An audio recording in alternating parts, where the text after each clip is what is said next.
So I thought I'd show you. It's so hot inside the food cart. Gets over 100 in here. It actually broke my commercial waffle maker. See that in the back there? It overheated and popped up all the screws and everything. So I emailed the company and they're sending me another one because it still shouldn't overheat like that. Even when I got the window cracked right there too, so. Okay, had to show you that, everybody. And now I'm going to show you how I fry up my churros. I pipe them out of the piping bag, give them a little stir. My oil is at about 375 degrees.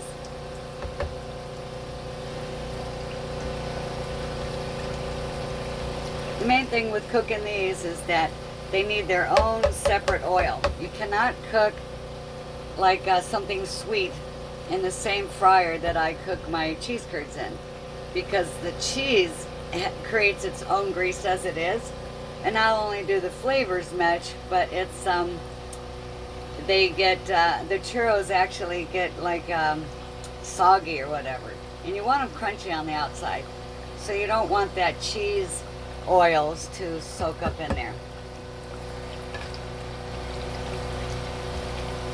You cook them about a minute and a half, 2 minutes. I thought I'd do a video soon and show you how I make them. Give you my recipe, everybody. I'll give you my recipe.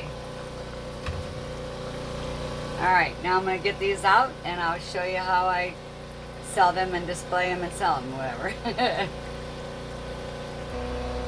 Okay, after I get them out of the fryer, I throw them on a napkin or paper towel, kind of shake them around and get the hot oil off there, any oil that's on there, because I don't want oil on there. Then I dump them in another tray where it's dry here, and I sprinkle my cinnamon sugar on there, shake that around. And I get my little tongs over here, and hang on a second. Get my little tongs over here, these teeny tiny little tongies. And I put them in this bucket.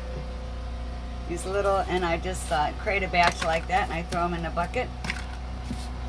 I used to have whipped cream on them. I do that on request, so that'd be like a Churros Grande or whatever. There we go. And I just sell them like that. And it's $3 for that, and I top it off with a little bit of cinnamon sugar again, and there you go. There you have it. $3. And boy, are they yummy. Let me take a bite. These are mine. Mmm. Alright, you guys, stay tuned. I'm going to show you the recipe in an upcoming video, so you at home can make the exact same thing, because your kids are going to love, and so are you. Arrivederci, everybody.